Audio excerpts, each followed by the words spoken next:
Christmas. Merry Christmas to everyone. How are you fine people doing this Good evening, our all. last December in 2025? How's everyone doing? Doing Good. great. Good, good. We have the famous, no, it's not the famous four, Fantastic Four here today. Um, it's a day lane, a day's diary. We have got Stevie Street, the vinyl New Jack Swing hop around, and we've got Lorena with Total R&B. How's everyone? Yes, a packed house. We Packed Yeah. house. are totally three girls called Total tonight. Hey, Derek, out in Minneapolis. It must be nice and cold out in the Twin Cities. Yes. Did everyone have a fun Christmas? Because it's always important that's always one to find out. Mm. I went for I actually I forced myself to have a walk on Christmas Day A before the big walk. Wow. meal. So I had a little walk around because I was when you're off work and you're getting that lazy sweet spot over Christmas, you kind of forget what day it is. So I forced myself out, had a little walk and that, and then prepared myself for the family meal. I will say something quite controversial though. I don't. Maybe it's just me in the area that I'm in. I don't know what it's like for you, other three, but I feel like it feels like it's the beginning of the end for Christmas. I don't know, something this year that I've noticed that I don't know. It's just the areas that I'm in. Normally, you've got lights on everywhere outside. They put the decorations up. I haven't seen it so much this year. I don't know whether people are tightening the belts. I've heard other people just say it doesn't feel like Christmas this year. It doesn't feel the same. I don't know what it is. I don't know what it is. People are more obsessed with sales, aren't they, and buying stuff, and it seems more about the sales now and going out shopping than it does Christmas. But that's just the area that I'm in. It could be a completely different experience for you guys. I don't know. Yeah, I mean, how is it? Because over here in the UK, the Black Friday stuff that normally happens before right after Thanksgiving, it's normally on the 26th, which is Boxing Day, so it's a public holiday. But that's normally the sale, so it's like okay, we everyone who bought presents before Christmas. Now we've got a lot of stock. We need to get rid of it. So the 26th is when it was normally our big sort of Black Friday type of event. Is it like that over there? Like the day after Christmas, everyone rushes to get discounts. Oh yeah, it's definitely a big sale after Christmas. And I do want to say hi to Jalen, my little brother. How are you doing? But yes, it's a super big sale after Christmas. Like Okay. yeah. How's it out in Canada? Yeah, it's the same thing. We have Boxing Day, but Oh, like okay? You have it as well. yeah, but a lot of the stores they'll have like Boxing Week. So like for the whole week, there's sales that are happening in the stores.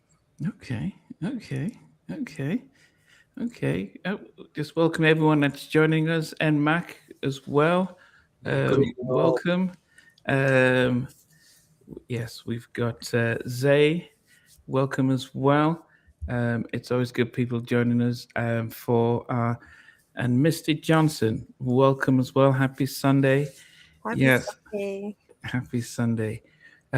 Just as we were saying, we've got a special episode coming up in the new year. It's going to be Brandy's debut album versus Aaliyah's Age Ain't Nothing But a Number. So we get ready for that. As two albums that came out in the same year of '94, and both artists different trajectories. Of course, Aaliyah sadly passed away, but they both had three or four. Oh well, Aaliyah had three albums. Brandy, I think she had four or five. But anyway, we'll get to battle their debut albums in the new year. You're not skating around the controversial big one as well. You're not skating around that one, are you? I mentioned that one, do you? We'll The number 12 somewhere. we'll have time to celebrate that soon. But we are going to talk about these total. Um, two albums. What did you guys think? I'll start with you, Dave, and then go with Stevie, then Lorena. I think for me, what I found that I'm probably not supposed to say it yet, but I did favor the 1996 album a little bit more than the 1998 album. Okay. I love their smooth vocals. Like, not everybody needs to be, like an Aretha Franklin or a Whitney Houston. I love the smooth, like, hip sounding vocals. And I want to say Pam and T-Boz, they remind me a lot of each other, like their sounds, that style. But I loved it. I did. Okay. Stevie, what did you make of Total and their albums? This was a big play in 95, 96. A lot of, again, I keep saying this, a lot of clubbing memories, going out, hearing the singles in the clubs as they were being released, buying them on a Saturday morning, hearing them in the clubs on a Saturday night. They were a fresh girl group. The sound of girl groups by then was kind of changing. I felt it's getting tougher, wasn't it? It was, you'd had the nice, looking, the way they dress girls. It was very.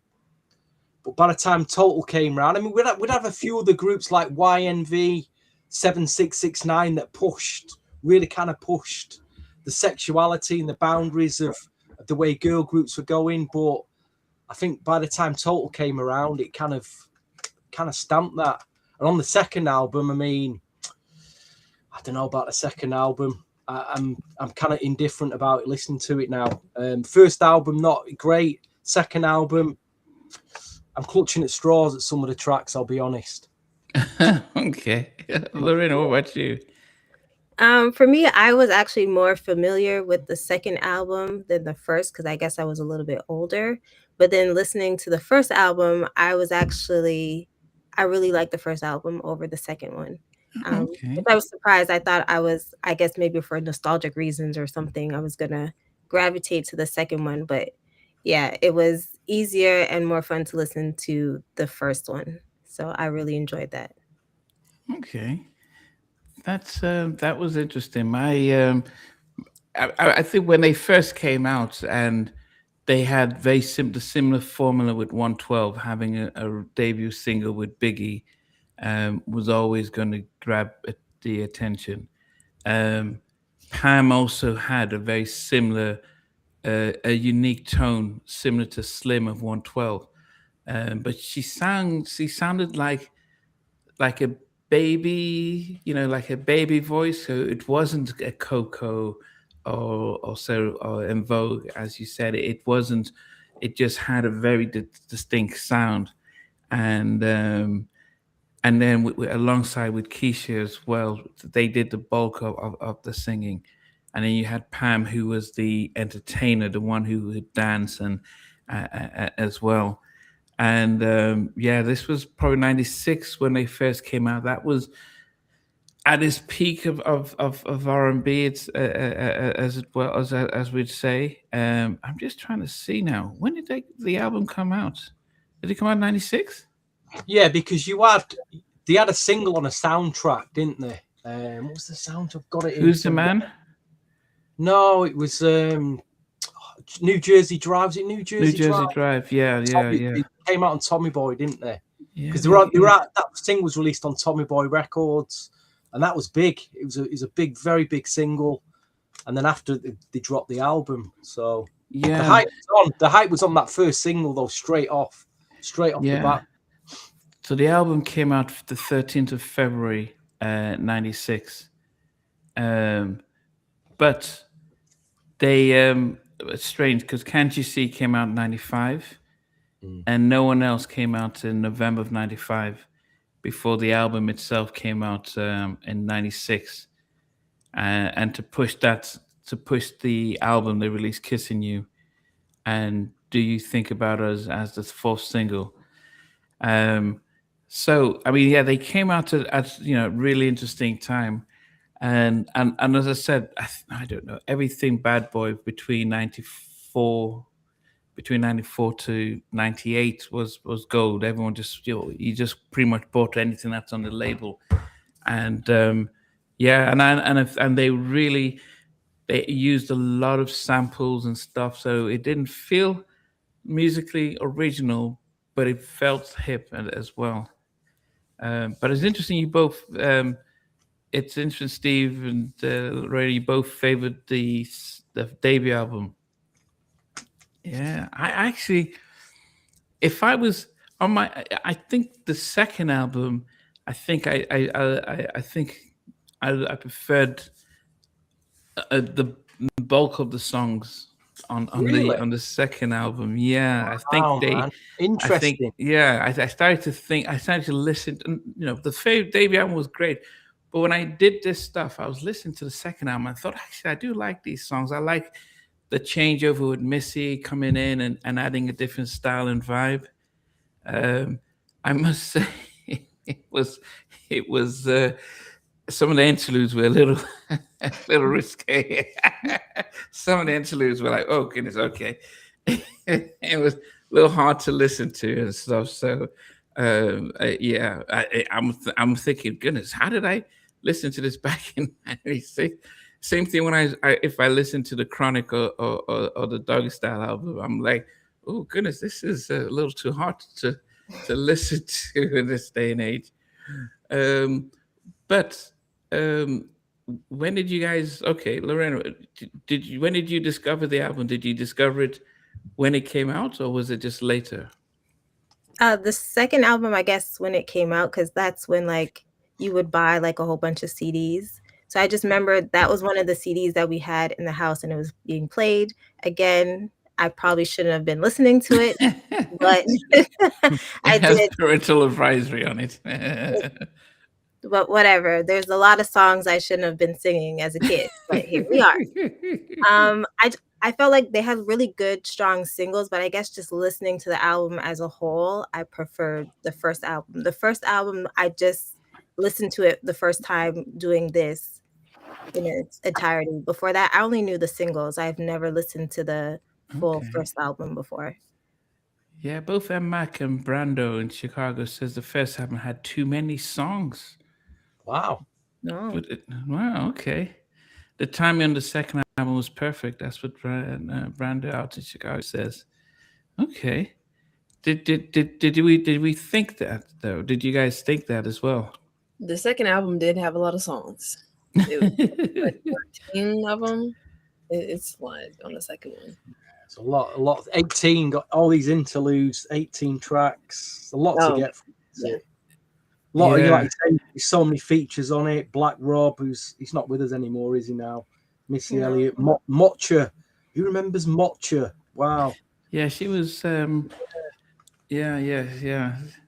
I mean, yeah. I mean, they gave them.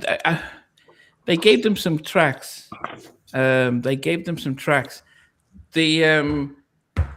I was, and then I wanted. My disappointment. I think every group would need 3 albums to really say, okay, at least they've come out with 3 albums. Did you know why they didn't come up with a third album? Well, hopefully you might give us that answer, Namdi. Oh, no. I wanted that myself. Oh goodness. So I probably didn't think too much. I should have asked, but Kima said that she had this, both Pam and Keisha kicked her out the group. She was saying that she wasn't too. Goodness, and I'm thinking, I'm trying to understand now. Was there? She didn't like how things were that things were happening within the group, and she wanted some change. And Kima and Keisha went in agreement, and they told Puff that she isn't being reasonable, that we probably need to make a change. And they drafted in Mila from 702. Wow. Oh. Mila 702, when I interviewed her, says, yes, it happened. We recorded some songs, but it just didn't, but we just couldn't get it. I think the labels changed their mind. Mind you, this was about 2000, and things just changed around. And then she went back to 702 and recorded a Star album. So there was just so much drama in there, and so that was it. They've never recorded another track in an album again. It's a I've shame. had It's a yeah, shame that. because they were really they really had their style and they really had the different things. Yeah. Third album says Puff ran out of steam, and yes, the girls were not on the same page. Yeah, yeah. So it says, and I've had Pam on the show, I think 6 times, 5 or 6 times, I've always forget to ask her why they didn't do the third album. It's only Keeman I'd asked, and when I saw my interview with her, this was a year and a half after I'd started. She was kind of reserved, so it wasn't an easy grabbing it. But she just says it. But Pam and Keisha just weren't on the same page with her. Yes. Well, you really have. That's another one you've got on speed dial on WhatsApp there, isn't it? You got Pam there as well as Roger Jerkins. What Chris is saying, I one time asked Pam why the original version of What About Us was never placed on the second album over Interesting, yeah. over a remake. Okay, over a mix. Yes. Anyway, yeah. So, how did you guys find this compiling your top 25? Top 25. Your top 10. Some honorable mentions. I would say for me, it wasn't bad. So it was really cool for me to listen to the first album because, like I said, I've never listened to that full album, and I only knew like I guess maybe two of the singles that were out. So it was really cool. It wasn't that bad putting it in order, I think, except like when I got to like 1 to 6, it got kind of hard for me. Okay. Dave, what about you? I think for me, as I stated, like I just liked the 1996 album so much more. And I'm just like Lorena, like I never have listened to the entire album in its entirety. So I just know the hits that I've grown up with over the years. So that's how I always like make my list. If like if I've grown up with songs over the years and they're still like I can play over and over and over still. So yeah, I mean, it must be hard for you guys because, as I said, Steve and I we would be, when the albums are out, we're buying them, so we knew of them and we can remember those feelings and stuff like that. And I guess it could be, imagine me trying to start to rank a Shalimar album or or F Wind and Fire album, and I'm almost experiencing it as because I wasn't there and it wasn't stuff that I'm as familiar with. Stevie, how was it for you? The first album was easy, just picking the 5 tracks. Could have picked 6, could have picked 7, could have picked 8. Wow. The second album, oh dear, I struggled. I mean, Wow. there is one for me. There's one standout track on the album. The rest of it, I was struggling. That maybe there's a few other tracks I could maybe listen to a bit more, and I might discover a bit more now. That I just didn't bother playing, but I really struggled with the second album. Apart from one standout that I do remember at the time, thankfully, it still sounds really good now, which I'm happy about. Okay. Which we'll get to in my top 10. Well, Brando's changed his mind now. He says he meant the second album had too many songs, not the first. Okay. For me, actually, strangely enough, going through this, I probably it was easier putting. I think if I had honorable mentions, like if I had to do a top 12, I would say that most of the top 12 would come from the second album. If we had to do a top 12, I probably would have had 5. I would have had 5 from the first, and then the other 7 from the second album. Yeah. Wow. So my 2 honorable mentions at the end, you'll probably see those. You'll probably get those ones. But anyway, we can start at number 10. And number 10 for me was a song that I didn't think should have been the second single. because I thought that there was, yeah, I thought it was a nice chill song, but I didn't think it had enough staying power for the radio to become the second single of the album to really get it where it needed to be. But I put Sitting Home from the Keisha and Pam album. Mhm. So that was at number 10. Pam did most of the singing, and it was almost about her in a little bit. And they all did their little dance in the video. But Sitting Home, I think Ed Lover was in that video. I didn't remember. Anyway, so that was it. So number 10 for me is Sitting Home. Wow, from the number second 10. album. Number 10. Good Hey, one. it's a That's a good one. fantastic track, that. Number 10. Okay, what about you? Stunned already. Number 10 for me was something that, okay, I like the song. It's not my favorite, but I like that they tried, because I would have never expected them to do something like this ever. I have Rock Track, which is very What? like reminiscent of something from like the 80s rock, and I haven't heard something like that since Wow. Janet Jackson's Black Cat. So maybe I like a 90s spin with the but yeah, that's my number 10. I'm glad that they actually tried. Wow. I was I was disappointed with that track in a sense. Yeah, Which track, sorry, did you pick? Rock Track. Rock Track. What's that? Is that the second album? Second album, Yes. yes. I think Missy did it with them. Oh, right, yeah, track 3. Wow, I just skipped past that. I probably thought, what's this? Skip. Wow. Yeah. Look at the credits for that. The credits I think it are was Missy. no, it's Mr. P. Diddy produced it. He said here. There's no samples in it. There's no big samples or anything. Doesn't mention anything.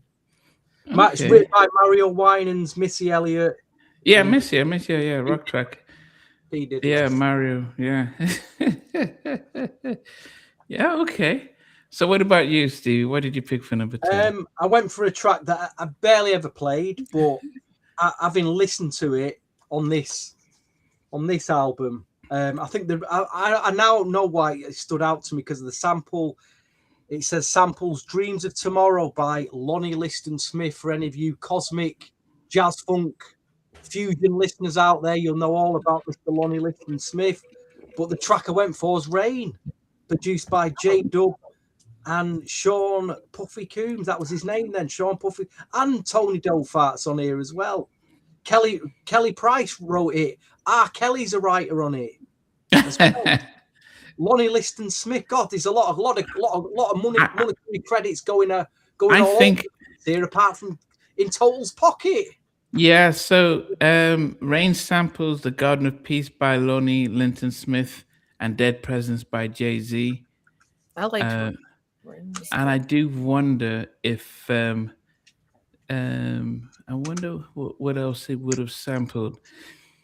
But yeah, so J-Dub, I should have asked him about that.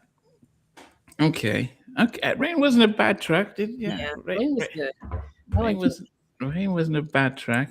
I think I'll listen to that more now. I think, I really should have given that track a bit more of a chance. It could have gone higher up in my top 10, but that's probably one of the tracks that, is like a discovery track for me. Like, I just didn't play this at the time at all. Shame on me. Okay. Yes. Lorena, what did you put as your number 10? Okay, so coming in at number 10, I was getting nervous to start off these lists, but number 10. Sorry? You got to take the plunge, Lorena. We've all got to do it. I know. So it's from their second album, and it's one of the duets that I like that they had, and it's Press Rewind. Oh, with Carl Thomas? Yes. Rewind. And he had a very distinct, soulful voice. Yeah. and I think we appreciated him at the time. Um, yeah, he had a very unique and distinct voice when, especially when he's you could tell it's him. Yeah, let me see. Press rewind. I think who It did. samples very wow, I'm surprised. It samples Curtis Mayfield, Little Child Running Wild, which is a great track from the Superfly soundtrack. Little Child Running Wild. Yeah. Who else it wrote? It's wrote by Mario Winans, as well as P. Diddy again. So, guys, it doesn't sound as Stevie sang it, but No. he may get the lyrics right or Little something. child running But when wild. you do hear the song Press Rewind, you do hear that old school Yeah. beat that reminds you of those like Superfly Yeah. and stuff. Yeah, definitely. Let me see. What's my? I still have, I've have my playlist out. So number 9. What is this one? Let me get the sound of this one here now. Yeah. Okay. I had number 9. It had an amazing remix, and but I think the beat. Let me see who did the production, because I think the beat on this was definitely, especially when you listen to it in the clubs, and when you listen to it in the clubs and when you listen to it loud, it is such an amazing. Yeah, it had Tone and Poke doing production with Diddy, Terry Robinson on the writing as well, and it's they went at their best when they performed this song on the Showtime on the Apollo, and it was only when the Brat came out on stage that everyone went crazy, because she had the star power, but it is no one else. At number 9. At What? Shocking. No way, Namdi. My Really gosh. good production and everything. Hey, it made the top. Look, there's 35 songs, and it made the top. It made number 9. Man, I fear even more for this 12 play review next week than if you're putting that number 9, mate. Dear me. Yeah, so it's nice. I like the remix. That had Foxy Brown and Little Kim on it. But number 9. Wow. Yeah, I mean, it's maybe because I've heard it such a long time, and it's so popular. And as I always say, when you do these type of album reviews in that time frame, what happens is you like the song, like you put Motown Feel at number 12, number 3 or 4, because you've listened to it so many times, Stevie. With this, it was like I've heard it so many times, and some of the newest songs that I hadn't heard in a while, like really spoke to me today and stuff like that. I mean, I had a track that I was like, oh man, if it wasn't too risque, I probably would have put in my top 10. I can't even say what the there'll be no effing tonight was the wrong. I thought, hey, that would have been great to put in there, but I just felt it was it was a little too. I think the thing with tracks that you hear in clubs at the weekend that are loud and they're in the moment, I think the last thing you want to do, say, on a Sunday night or a Monday night when you want to relax, you don't want to play a club set in your house, do you? So you play the more chill. I get it. You play the more chill tracks. Because, like I say, I'd be out in a club. I know a club set that I did week in, week out. So when it came to actual listening in the house, you wouldn't want to repeat that, would you? Maybe a few of them, but I get it, Namdi. I do understand. You overhear something.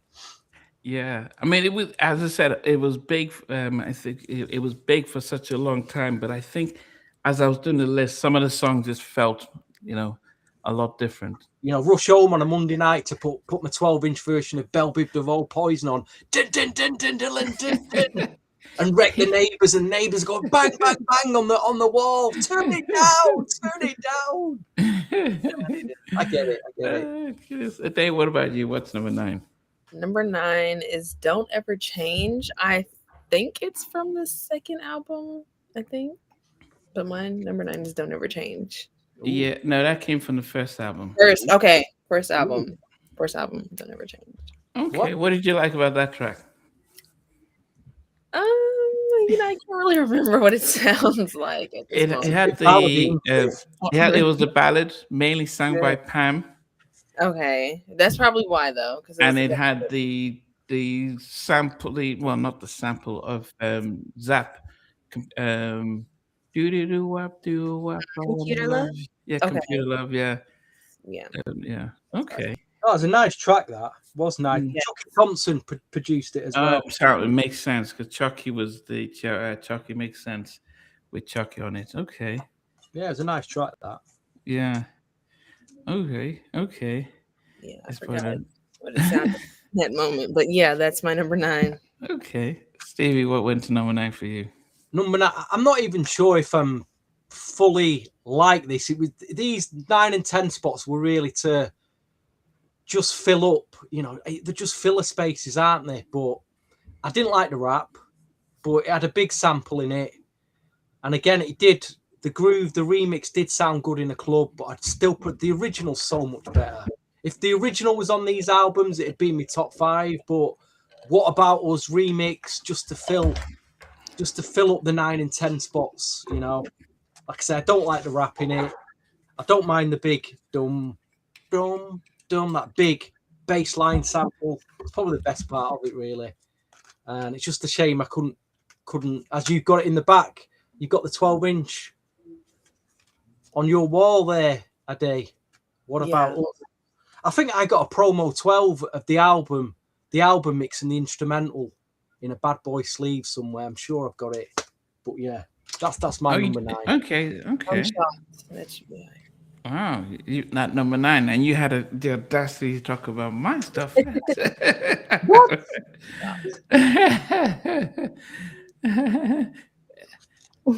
It's not as good, that remix. It's not as good as the original mix. It's an absolute boom, boom, boom, boom, boom. What about it's a Timbaland masterpiece, that one.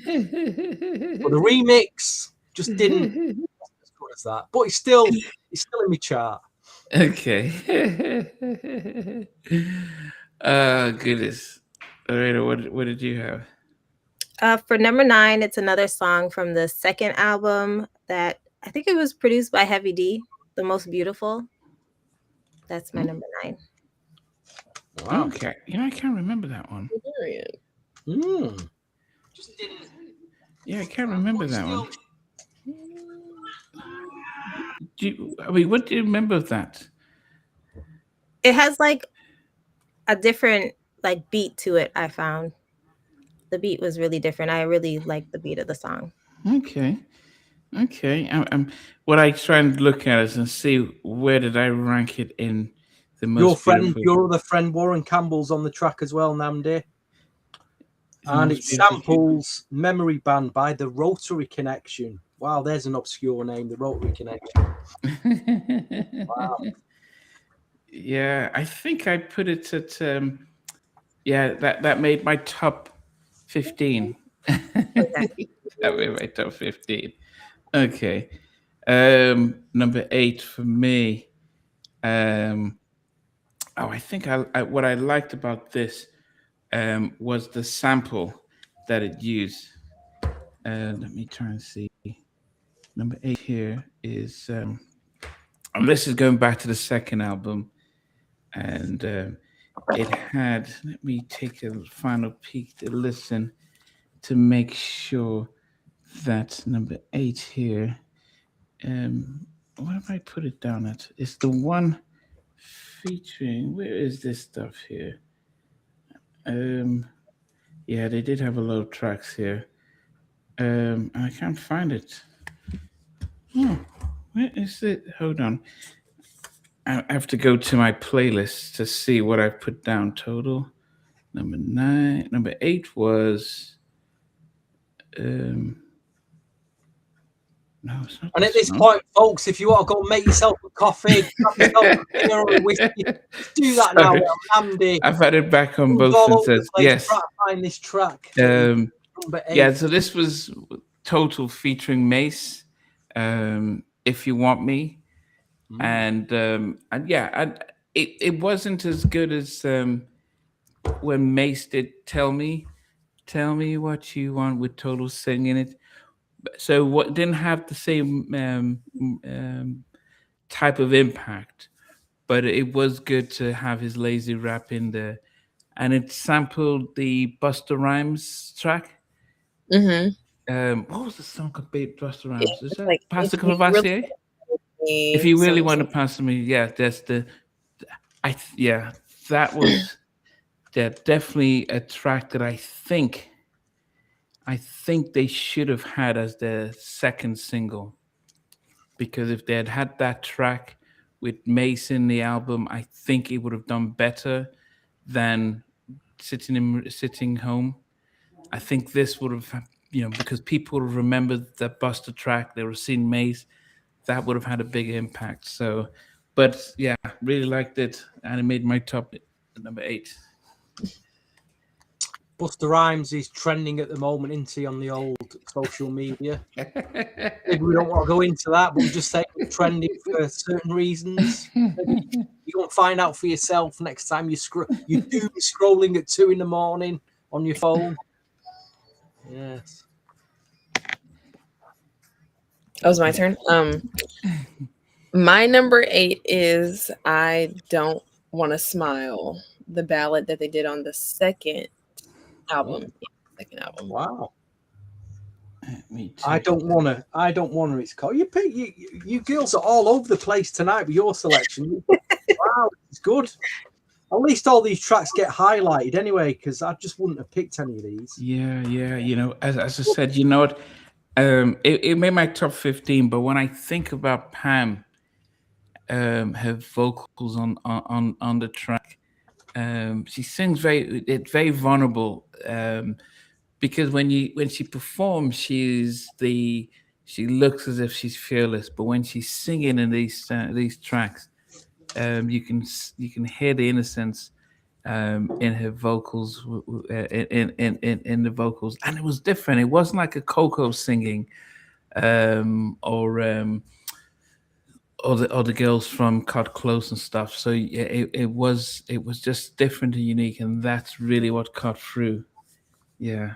Yeah, I So was very that intrigued to hear her voice in particular on a ballad, because we're so used to hearing her in something hip.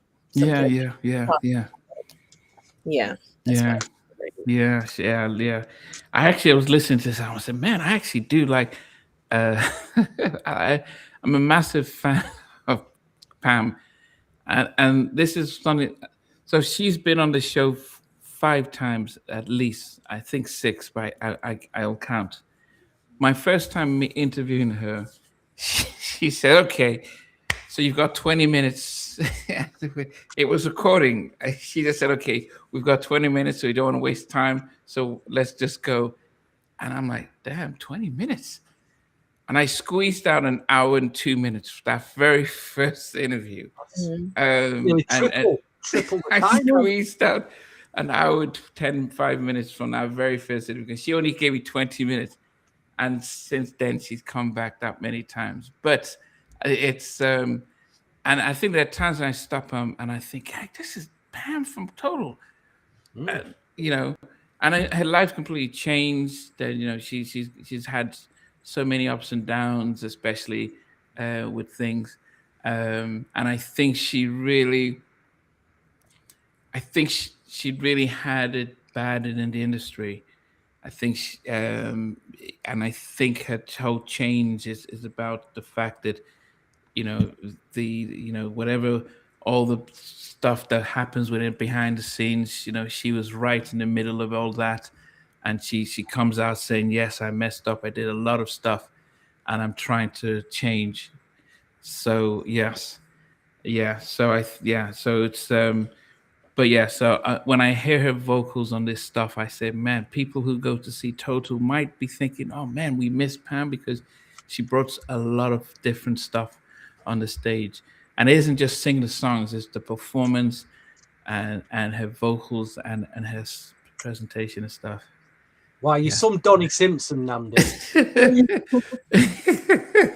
Okay. Misty Johnson saying, I appreciate that. Thank you. Anyway, Stevie. I'm still on this album. So it's my third pick from this album. I think it was the first single. Someone correct me if I'm wrong, but I was gonna say it sounds like a dollar store type Timbaland production or a pound shop type Timbaland, but it is produced by Timbaland, so I can't say that. So but it's tripping. I think it was the first single from this album. I could be wrong, but Really? the song's all right. I like the song. Maybe I don't know if the production really hit me like other Timbaland productions. I'm not sure. But it's in my top 10. I think it's worthy of being in the top 10, that track. Good single, solid enough single.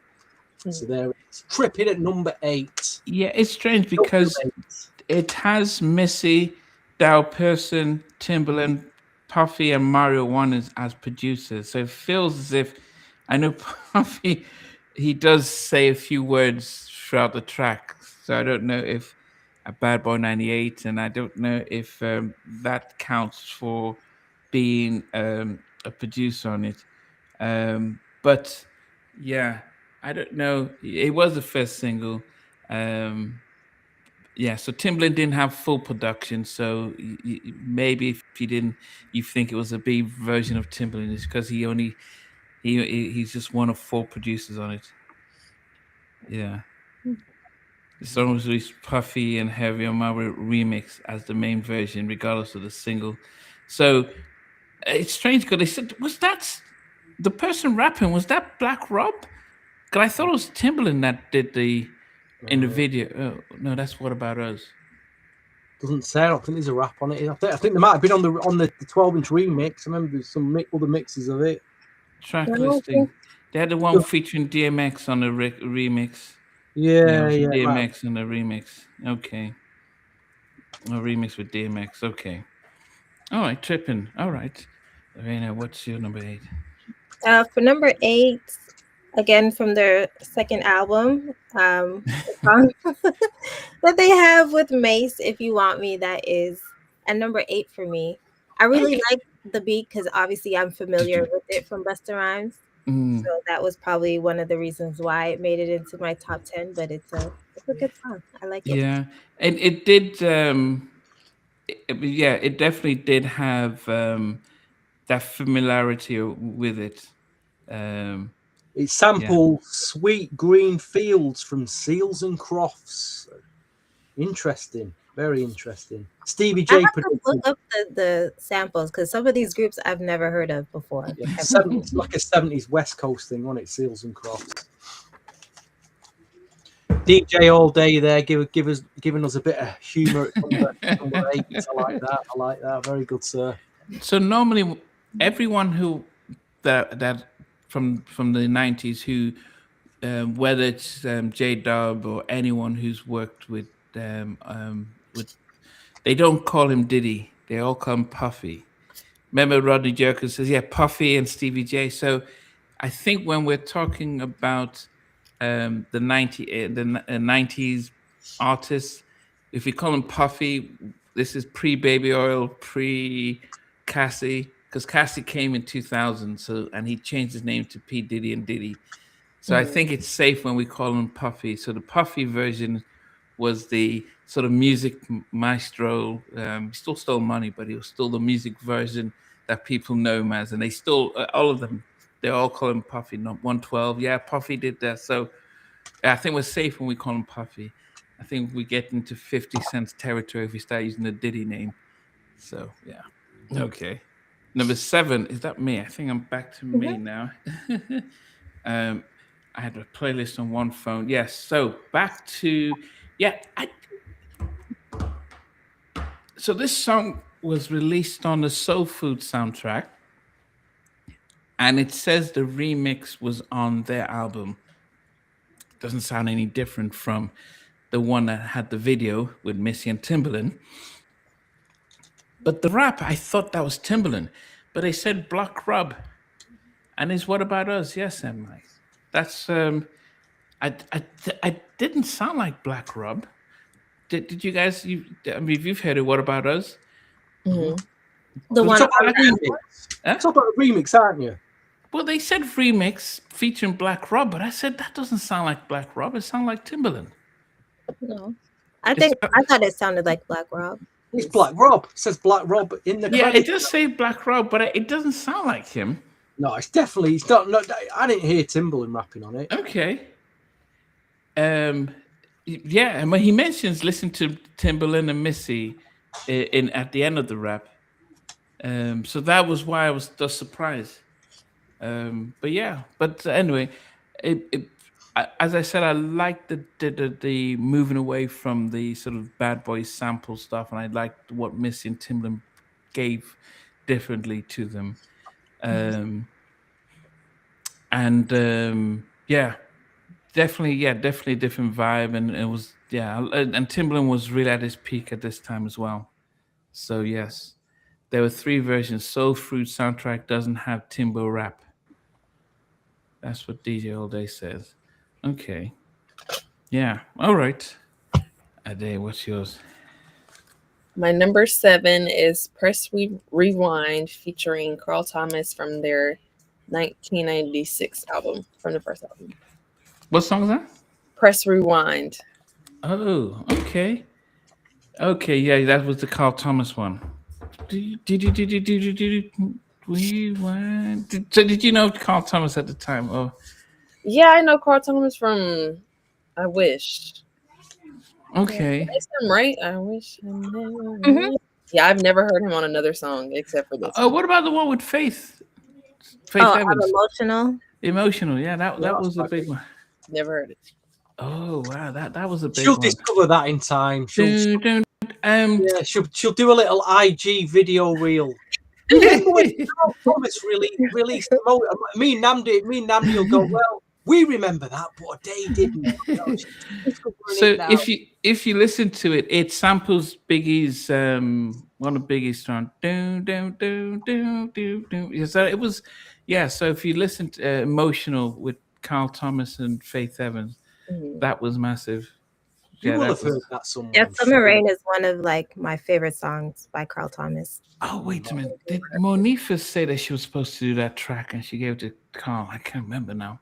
Wow. Maybe she did. Yes, Monifa was supposed to do that track and she gave it to Carl. So, anyway. Yeah.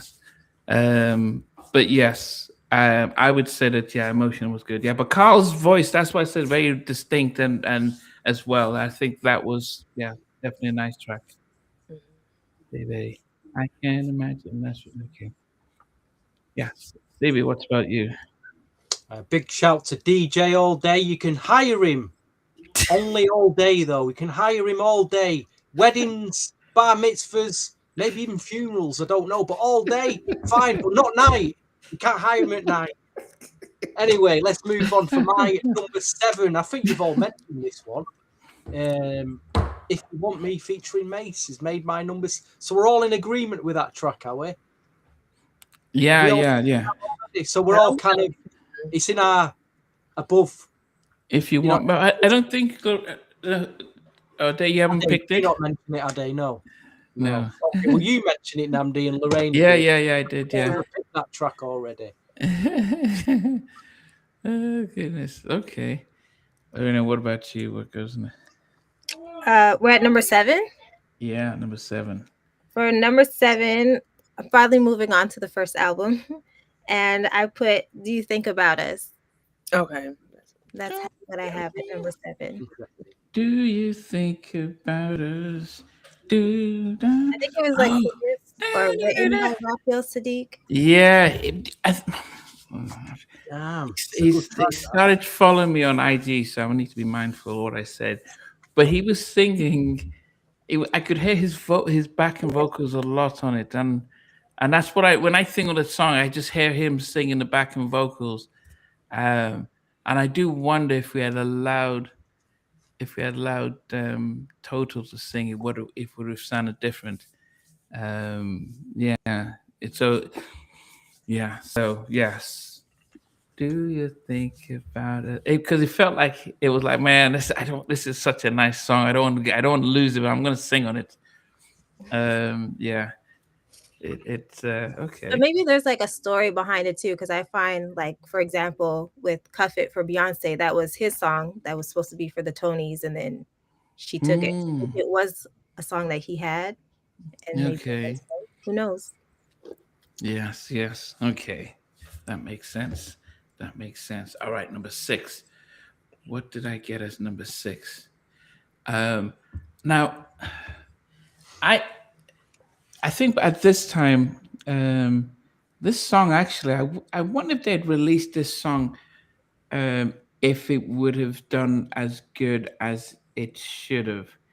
And this was probably one of our first times hearing from these guys, and it had a song which I think they've corrected it now, but at the time when if you looked at the album, the credits for this song were wrong, and and it was blamed by the managers of these producers, trying to weasel it out. But it's When a Boy Meets Girl.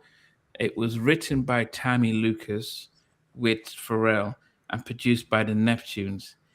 Now, on the old version of this track, they didn't, and it's on number 14 on the track. They didn't put Tammy's name down on the album. I don't know if can you see it, Stevie? Track I'm 14. just amazed you put that at number 6, mate. What are you doing tonight? What are you? Hey, it's the fact that it got mentioned. Serious, mate? Are you serious? When Boy Meets Girl. Yeah, vocal production, Tammy Lucas. What about written by? Who wrote it? Yeah, written by T. Lucas, Pharrell Williams, Chad Hugo, O Parker. There's about 10 different writers. The Bee Gees are listed. So that's as Q from. Yeah, that's Q from 112. Yeah, I forgot it does sample the Bee Gees, Love You Inside Out. That's where the sample's from. Yeah. I think. Wow, man. Yeah, I think it was it was the song that Tammy wrote for SWV. I can't remember this track right now, and they didn't put her name as the writer, but they showed her publishing, and she did blame Terrell's and Chad's manager, who was trying to push them as writers and producers of songs, and moved out Tammy. However, it is such an unbelievable track, which I think should have been released as a single as well. I think they would have killed it on, in just I would have used that instead of Do You Think About Us. I think that after Kissing You, I would have done When Boy Meets Girl, because this was early Neptunes, really early Neptunes before they started doing all their space stuff. Yeah. All right. So, Ade, what's your number 6? My number 6 is Do You Think About Us? After I just lambasted it. Why did you pick a number 6? I don't know. I've never heard this song. Like this is my first time listening to the album in its entirety. I'm like, oh my gosh. But it's so good. Like the vibe of it is good. And what did y'all say about Raphael City? Did he write it or something? Or he wrote and produced it, but you could hear him on the background. Do you think about us? Yes. Yes. Yeah. Yeah, you could hear him on you can hear him on the background. Connie Johnson of Los Angeles Times considers Do You Think About Us as one of the best songs from Total and described it as evoking the music of Faith Evans and T-Boss. Oh, okay. Oh, did you hear that? Okay. Oh, it's probably from my house because they're watching football. Sorry. Okay. I thought it was Namdi's kids then. I thought they were all fighting. Benson comes in, gives a little gift, and says, I've never rated Total. Big shout to Benson's there. Hey, he's giving you a super chat there, Namdi. He's keeping you rich over Christmas. He's keeping you nice. Super chat. But blast the group. Yeah, I've never rated them. If I had to pick a track in Boy Meets Girl. Oh my God. That is, but yeah, Boy Meets Girl is closest to a New Jack track with Tammy Lucas with the Neptunes and the whole connection there. Yeah. Yeah. Who's playing? Lorena, who's playing? Is it I don't even know because it started. I've been in here like preparing and stuff, so I have no clue. okay? But Never you guys are Canadians. You don't watch American football. Yeah, we do. Just Yeah, kidding. We watch both actually, NFL and CFL. Okay. Get the Premier League on. That's proper football. Proper football. None of this, not American football nonsense. Okay, Steve. What about you? It's actually the first entry, number 6 from this album. It was originally at number 5, but I figured my favourite track from this album had to be in my top 5, so that's a spoiler alert. But I've gone for a track produced by Chucky Thompson, samples Hamilton Bohannon, Save Our Souls, which has been sampled a lot, actually. It's a fantastic little funky track, but it's at number 6. It's Someone Like You, makes my number 6. But probably because of the sample. I just love the sample, the Hamilton Bohannon. But I thought they made good use of it. I thought it was a solid enough track. Could have been a single for me. But there you have it. My first entry. Okay. From the first album. Lorena, what about you? For number 6, I have a song from their second album, Sitting Home is what I have at number 6. Yes. It's such a dope vibe. I remember the video too. I thought the video was really good. Okay. Okay. Oh, that's pretty high up. Hey, Anthony. Hey, Happy New Year's. Yeah, totally still one that I have on vinyl. Wow. Okay. It's worth a bit of money, that now. Worth a bit of money on vinyl. If you've got the vinyl, the original press, you're looking at least, $80 to $100 on that now, easily. Wow. My goodness. Dave's looking up and says, I can buy some new nails. The album with the, Right. the original album cover on. She was like, oh. Not that one, I'm afraid. Not that. That's a few dollars, that only. It's a couple of dollars, that, unfortunately. Okay. Let me get back to my list here. It's the wrong phone. Hold on. Where are we at? If you see, number 6. If you see R&B albums on vinyl, not the 12-inch, if you see the albums in the 90s, buy them. Just buy them on site if you can afford them, because they're rocketing in price. Mm-hmm. So if you see the total album on vinyl, just buy it. Or if you see any others that you like, Brandy, the original US pressings, gone for a bit of money. Faith Evans' first album, you $80 to $100 now, easily. Mm-hmm. Easily. Wow. Zay is saying, y'all rating, sound American there. Y'all rating Sitting Home so low. I'm shocked. But if you understand that thinking about it, we've got 30, about 30 songs on both albums. So to actually make the top 10 is an achievement as well. So that's one to think about. At numbers, where are we at now? We're at number 5 or number 6? Number 5. Number 5. Yeah, I wonder how many people might have put this higher. Did I ever between the song I had here? It reminds me of a song by 112, and I do wonder who had the better track, Cupid and Kissing You.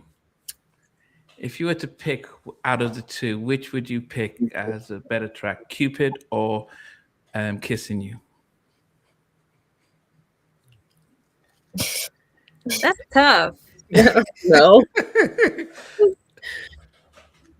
I don't know. I'm going to go with Kissing You because I'm more biased. Okay, Dave, what about you? No. I'm gonna keep it. You're gonna keep it, Lorena. What about you? Oh no. It's like a tiebreaker. Oh my gosh. Um I, I don't know. I think I'll go with Cupid. I don't, it's so hard. Hard, I yes. really like both songs. So as I say, when I listen to "Kissing You," I think of Cupid, and I think of the stripped down. So it's almost like they on Bad Boy those songs. They don't want the puffy. Oh, no, take that, take that. They just stripped it down, guitar and singing. And yeah, there's the "Oh Honey" remix of "Kissing You" when they attend the Bad Boy barbecue. Um, I maybe prefer slightly Cupid, but then Kissing, yeah, maybe slightly, but Kissing You, I think, was yeah definitely a nice track. I'm sure they didn't get 112 as a Cupid. Mm. So, because we didn't get that 112 as a Drew Hill. I don't know how people like Jagged Edge that much, but anyway. Yes. So Hey, no Kiss. Jagged Edge slander, guys.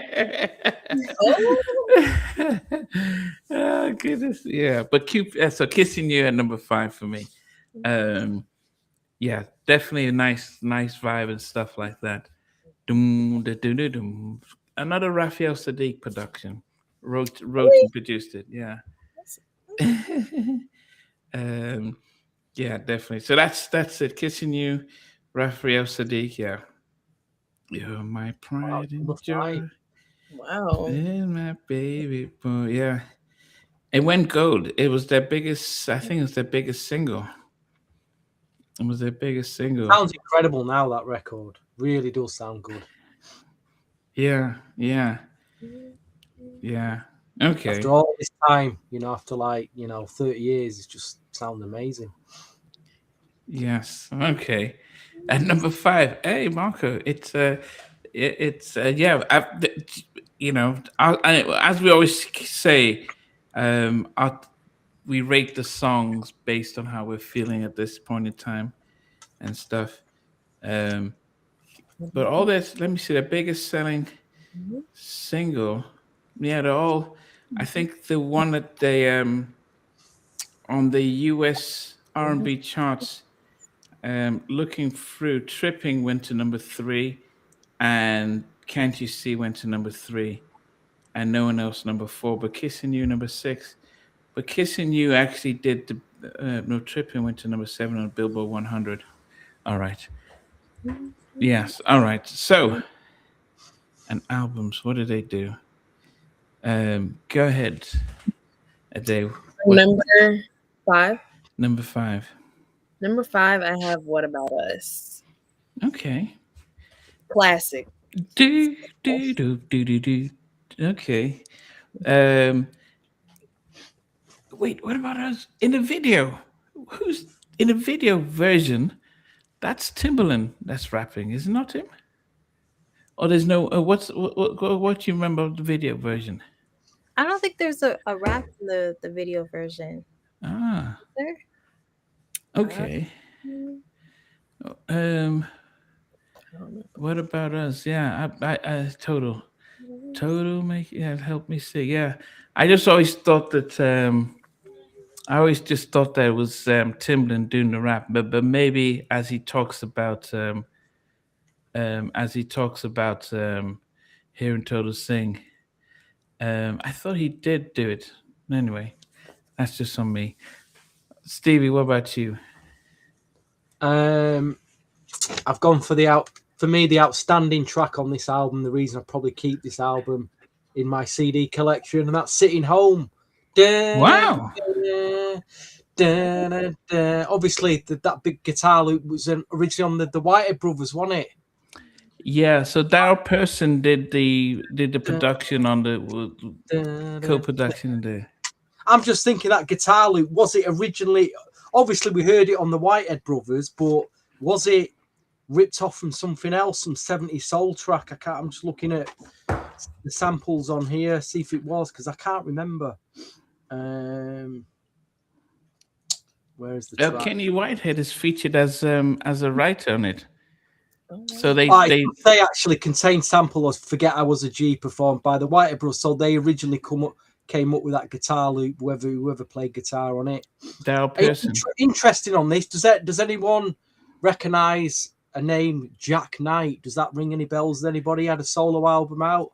Was he not? Did he not do some stuff with Blackstreet on their Finally album? Jack Knight, he was a bit of a name at the time. So he wrote the track with D. Angela, G. Blake, Kenny Whitehead.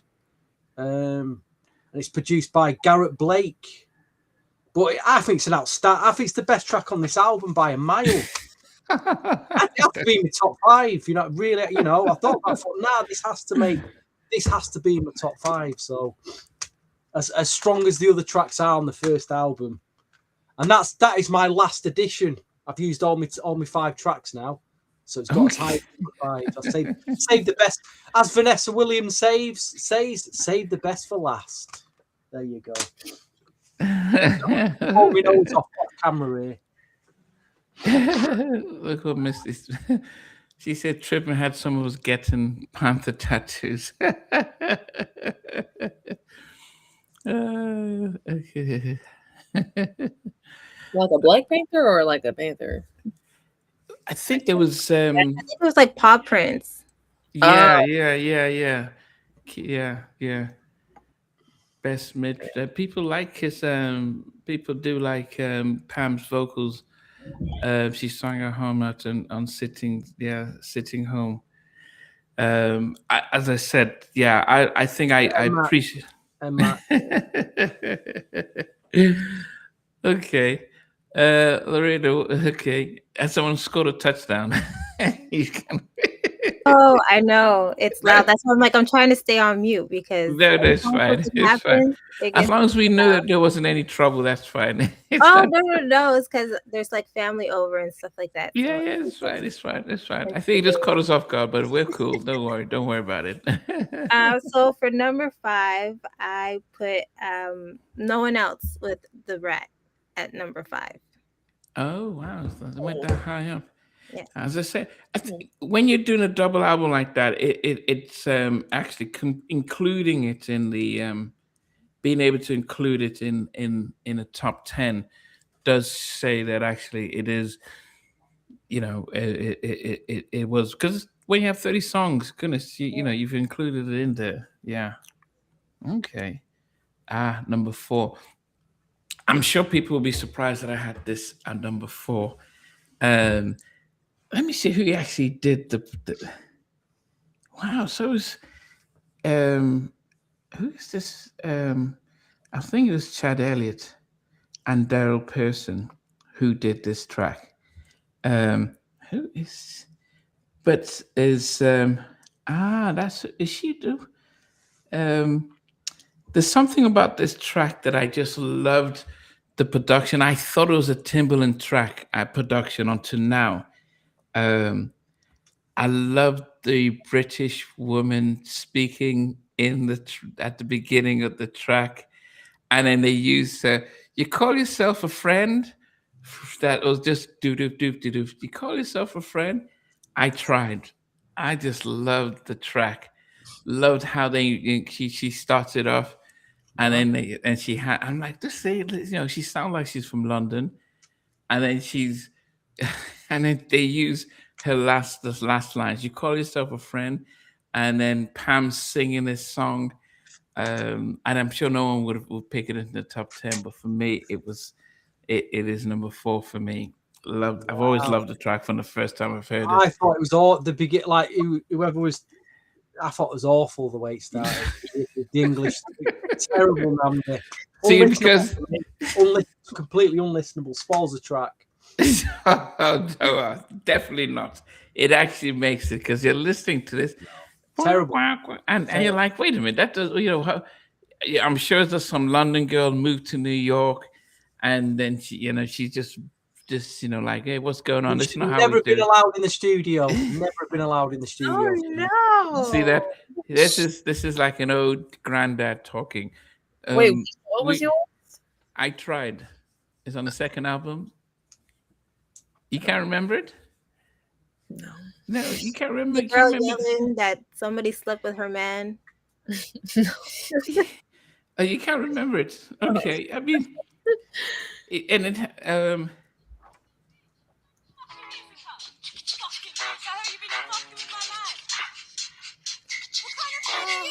you can't remember it. What's going on? What am I dealing with? I can't believe it. Oh, you want my fucking friend? I should stamp on your face right now.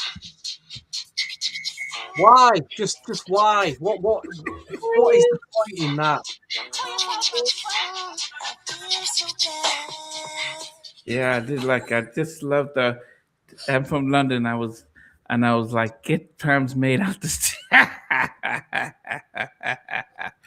No. I remember listening to it, and I was living in Los Angeles at 98. No, where was I? 98. No, I was still in Milwaukee, Midwest, and maybe I was homesick, and I was like, oh man, and it just didn't. It just like, where did they get this? Where did they get it from? So yes, I really just love the whole vibe of the whole vibe of the track, and then Pam singing as well over it. Yes, you got yourself a friend. Go ahead, Dave. My number 4 is "Love Is All We Need." I know the credits, and Love is all we need. I don't know from which song though. Let me see. What album was that on? Was that the second album? That would have been the first album, right? "Love Is All We Need." It's the first album. The first. That was called Chucky. Okay, Chucky Thompson. Okay. I really like. Okay. Yeah. Okay.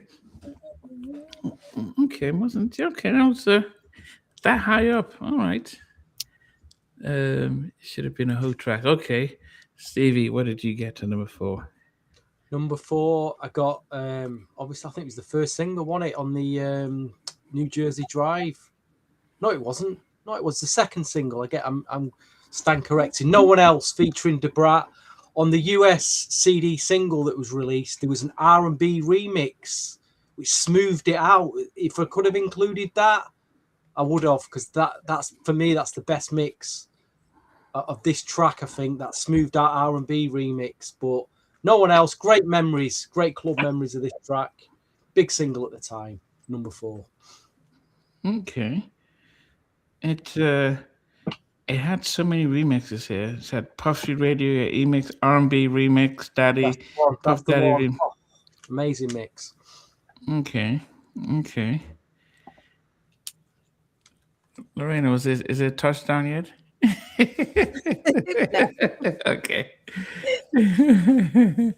Okay, where are we? Number 4? Oh, just before you say that, so back then interludes were a thing to help with the story. That's why. Yeah, but I would say, I think what I was just getting at was back then I didn't mind the interludes. I think listening to them today is like, oh goodness, and especially I think there was one with Keisha and Diddy and sorry, Puffy, that just felt like okay, especially with the whole trial stuff. So that's why I think it's harder to listen to now, as it probably would have been back in the younger days. Okay, Lorena, number 4. Number 4, I put When Boy Meets Girl from their first album. Okay. Did you find it different than most of the songs on the album? Yeah, from what I can remember, I'd have to like listen again, but it's different. But I really liked how like they were singing the song, like their voices and everything. So it's one of my favorites from the first album. Yeah. You can have Pharrell. Yeah.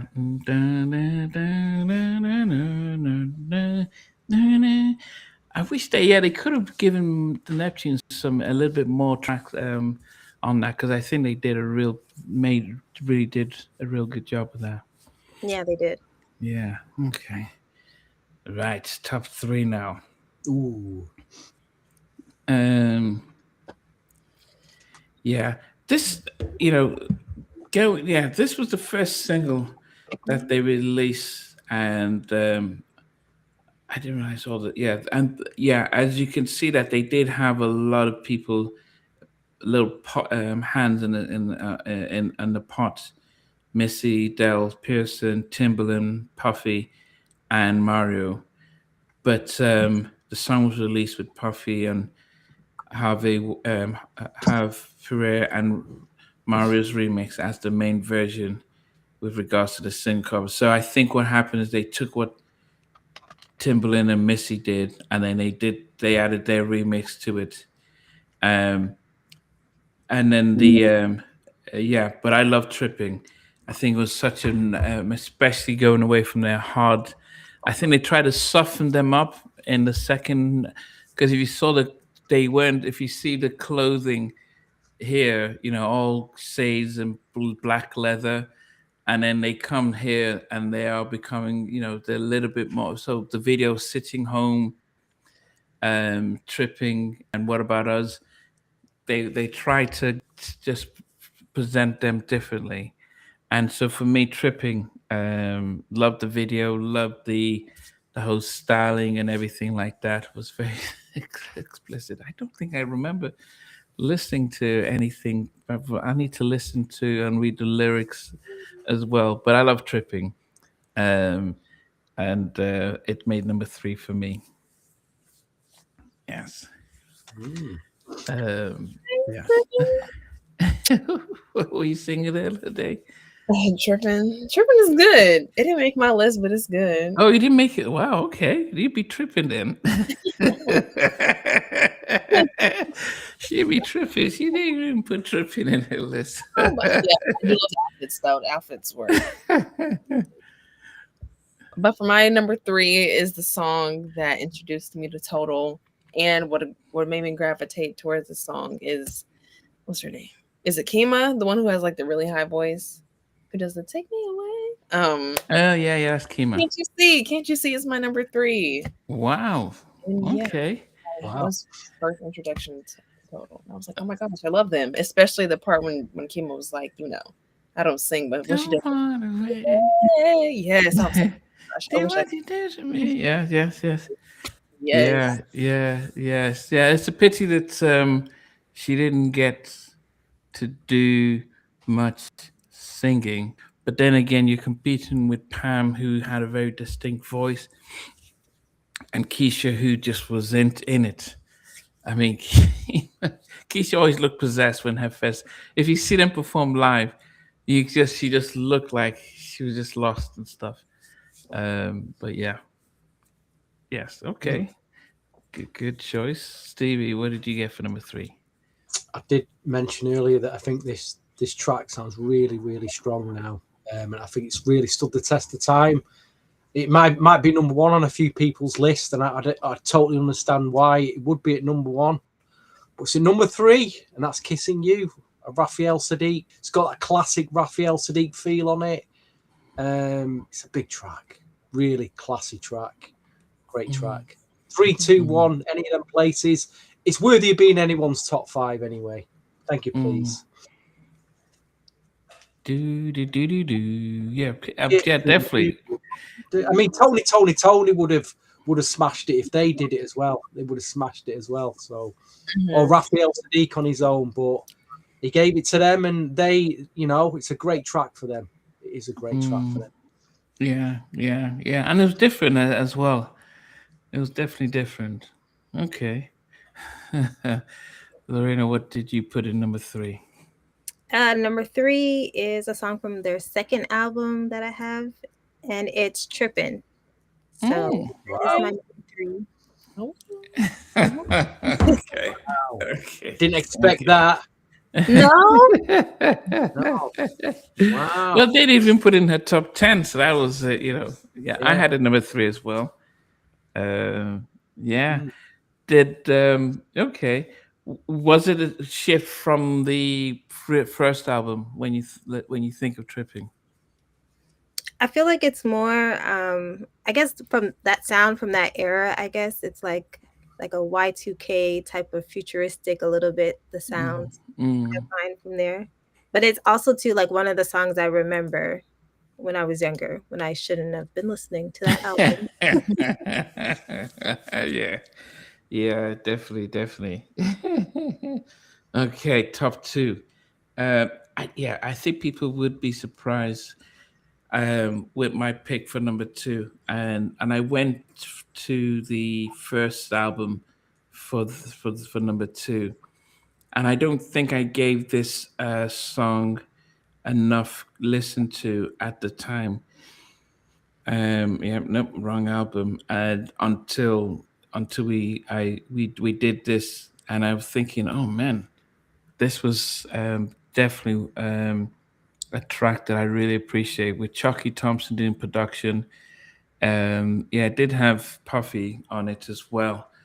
Um, but I'm listening to this. I'm thinking, man, Pam, I don't think I appreciated. I don't think I appreciated her as a vocalist as much as I did after doing this. And it was so close to being number one, very close to being number one, but don't ever change. Oh, Stevie is falling off his seat. Goodness. Oh, did he had a heart attack? Okay. Sorry, I thought No, you'd I'm coming down. I'm slowly coming down with a man flu, unfortunately. I thought you'd had a heart attack. Yeah, oh man, over Yeah, Christmas. just Goodness. slowly coming down with the man flu. But don't worry, I'm a man. I'm a man. I will deal with this. The man flu. Oh dear. So Like yeah, a true man, I'll get through it. okay, all true man like Yes. Alex O'Neill. Yeah, don't ever change. I know a day you put it at what, number 8? 9. At number yeah, it's probably at number 9. But I just it. It's just this is when I thought, oh, Pam, she's just on another level with her voice and the vibe of the song. And I don't know if we apart from Kissing You, I don't think we thought of Total with their ballads. But this was to me like, oh man, this was great. So yeah, number 2 for me. Now that is, yeah, I wish it could easily be number 1, but number 2, the sing this flat tone. Okay, it is what music gives you that feeling and that vibe.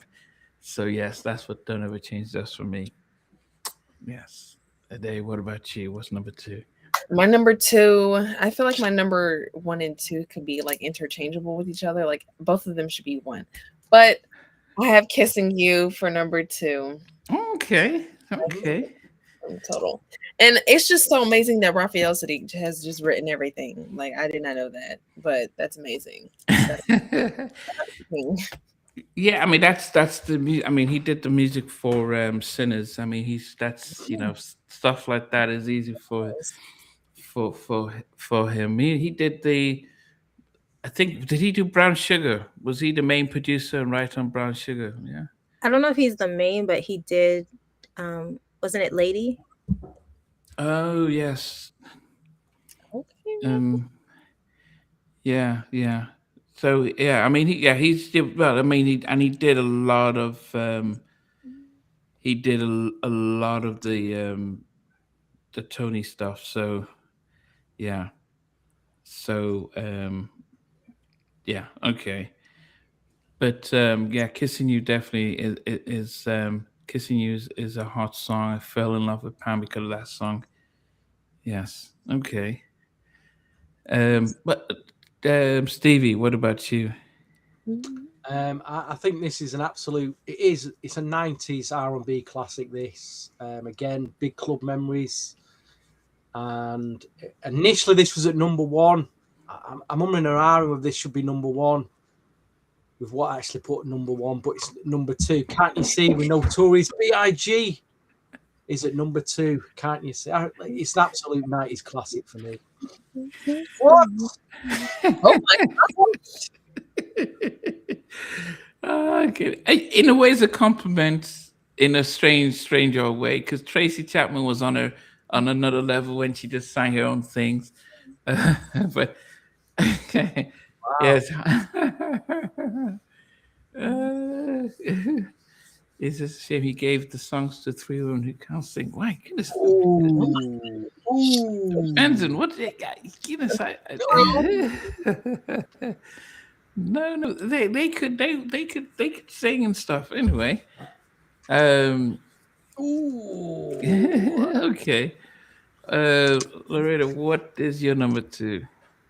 My number 2 is Kissing You from their first album. So Wow, you guys had it. Okay. yeah, it's one of my favorite songs. There's just another song that I put at number 1. It's just every time it comes on from like the first bar, I'm just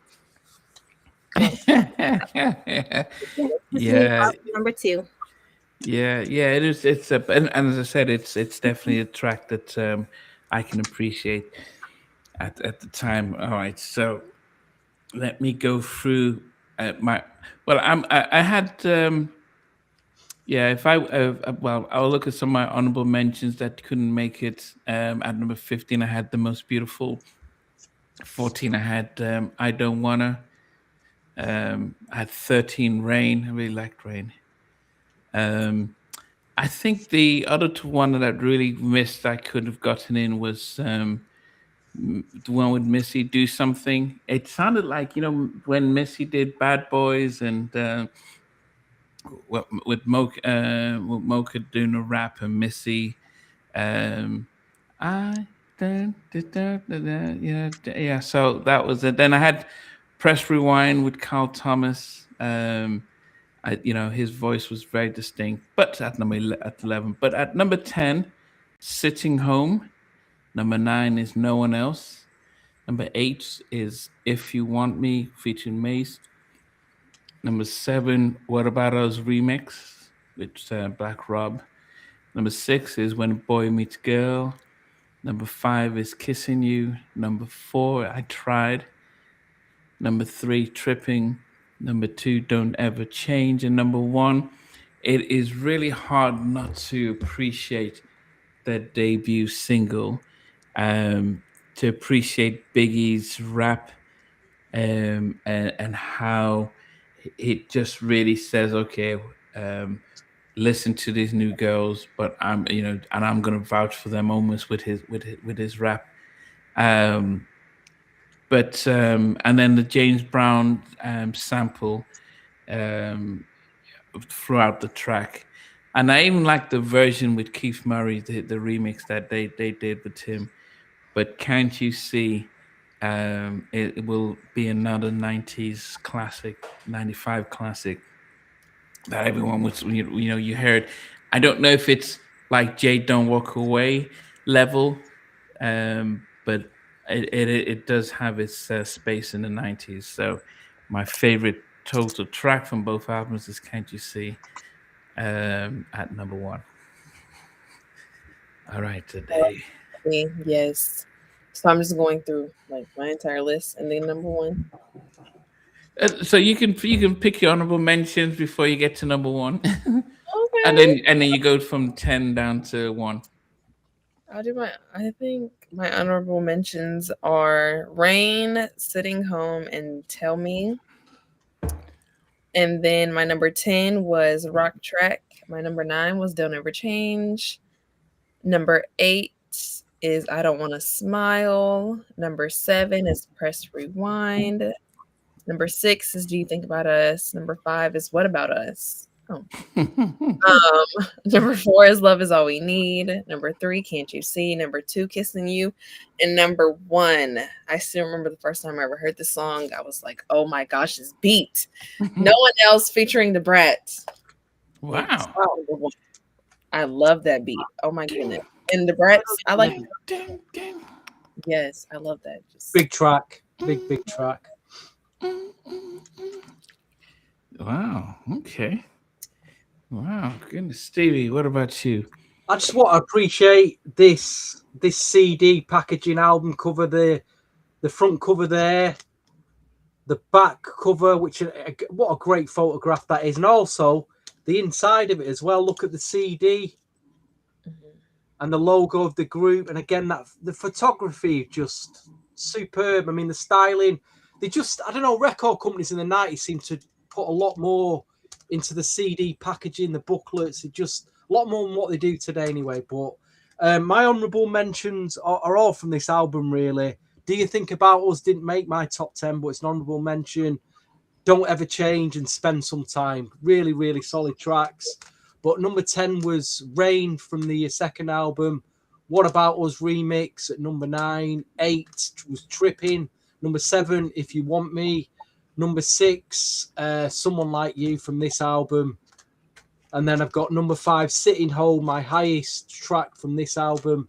No One Else at number 4. 3, Kissing You. Number 2, it was at number 1, was Can't You See? But what pipped it to number 1 was just sheerly my clubbing memories of hearing this track every week as a big album cut. It didn't get released as a single. Big sample from the Bee Gees, but I think this is a tremendous track. When Boy Meets Girl makes my number 1. Wow. It's my number 1. There you go. Fantastic. Okay. Okay. Dun, dun, dun. Okay. Big surprise number 1 for me. That for you, probably you guys there, ladies. Was it for number 1? It's a really good song. Yeah, I mean, for you, was it the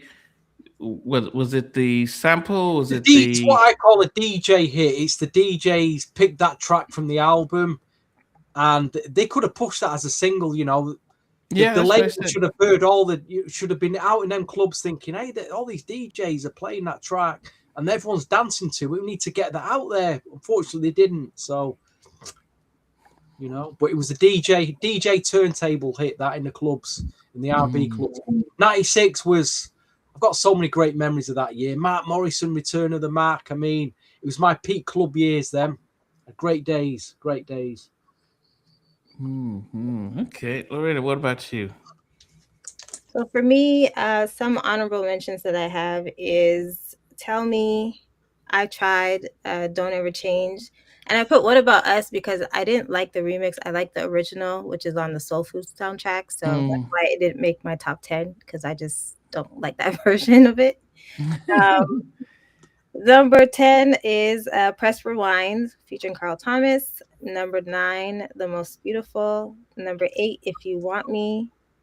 Number 7, Do You Think About Us? Number 6, Sitting Home. Number 5, No One Else featuring The Brat. Number 4, When Boy Meets Girl. Number 3, Trippin'. Number 2, Kissing You. And number 1 for me is a song that I personally don't get tired of. I hear it all the time in parties still. And when that first line drops by the Notorious B.I.G., everybody goes crazy. So for me, it's Can't You See? Wow. Yep. Yeah. I mean, yeah. Great choice. Yeah, definitely. I mean, it's yeah. I mean, you listen to his rap alone, and then how he just introduces them the same way he did with 112. So they had a good formula. Okay, Biggie, you need to introduce these guys. And then Biggie says, "Well, I have to represent Junior Mafia." Always. Yeah, bring them in. Okay. If you were doing a top 10 R&B groups, female groups from the 90s, would Total fit into your top 10? They'd be on the list. They'd have to be considered. Okay. Well, a day, what would you think? And then... Let's see. Yeah, I think that's my list. We just counting different groups to make sure you had enough to fit in. That's WB. They're making my list, yeah. You think, okay, Loretta, what about you? I think they would make my list too. Yeah. Okay. Stevie, you said they definitely would. I'd probably compile my top 20 girl groups of the 90s, then I'm whittling down. I don't know, would they make the top 10? We'll have to see, but they're definitely strong contenders. There's no doubt about it. Strong contenders. And Max says either between 8 and 10.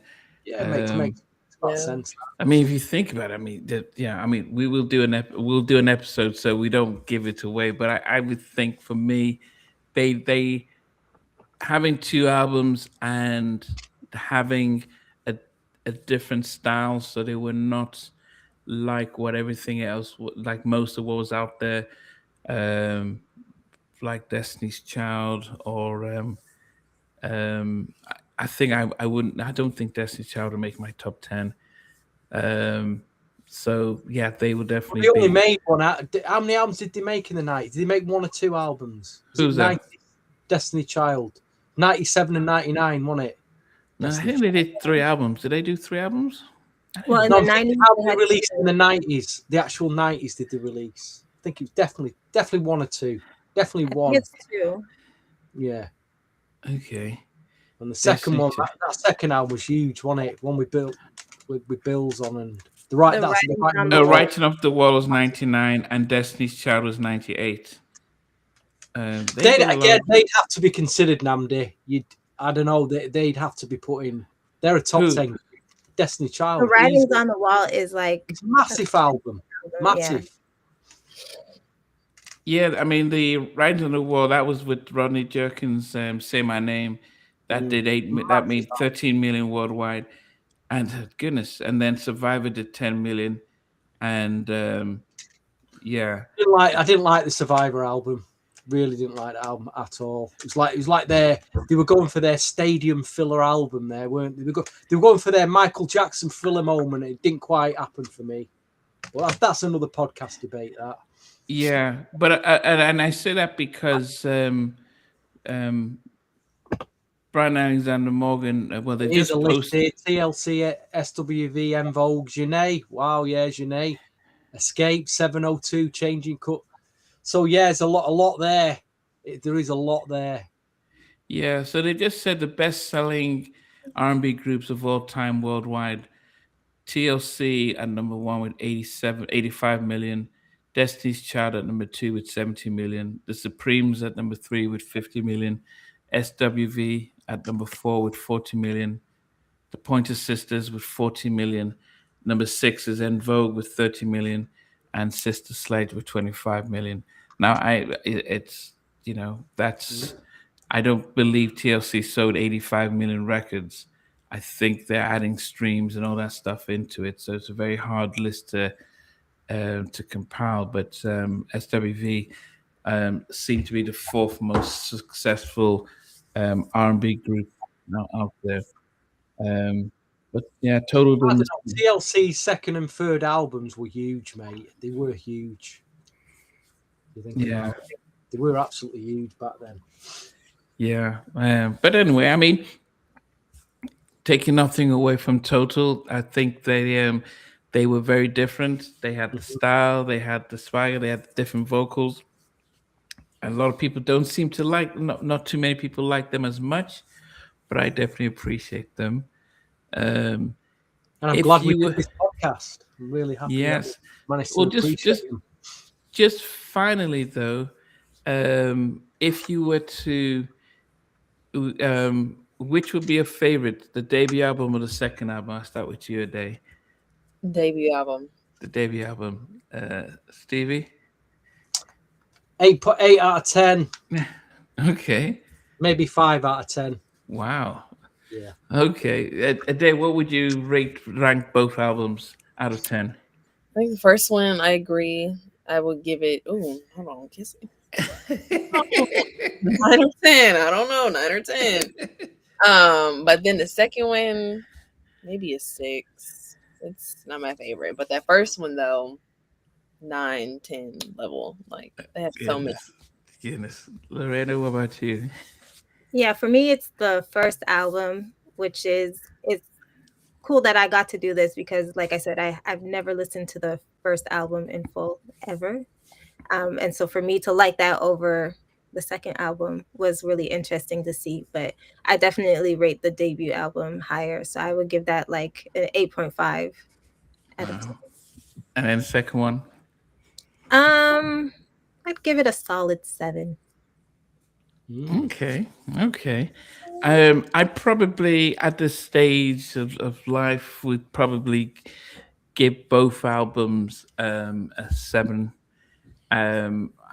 probably 7.5 for the second album, just because I played the first so much as well. But Red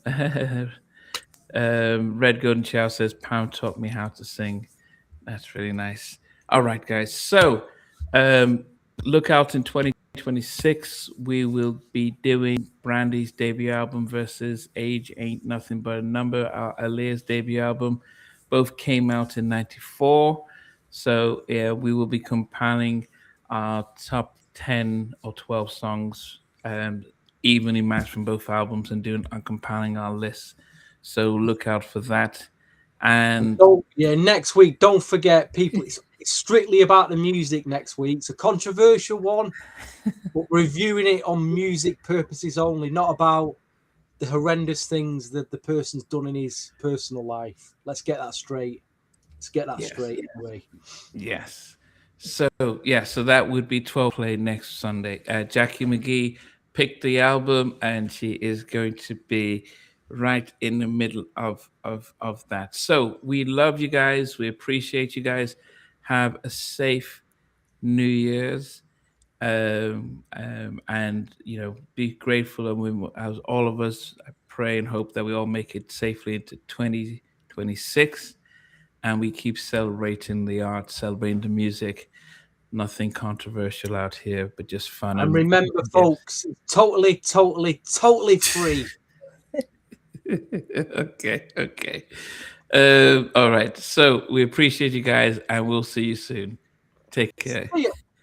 Hey guys, thanks for watching. Thanks for being a part of Halftime Chat. Please remember to subscribe, share, and comment. But most importantly, why don't you become a member of Halftime Chat? We've got amazing videos, amazing perks, and being able to support the channel. But anyway, thanks for watching. Take care. I never participated in that category. And somewhere in between us, or even loving us, on which I didn't miss you with. What was it like growing up? She's still making an impact on 4 houses down. I have a couple of pieces. Trying to get this one and that one. That works for you, but just for me,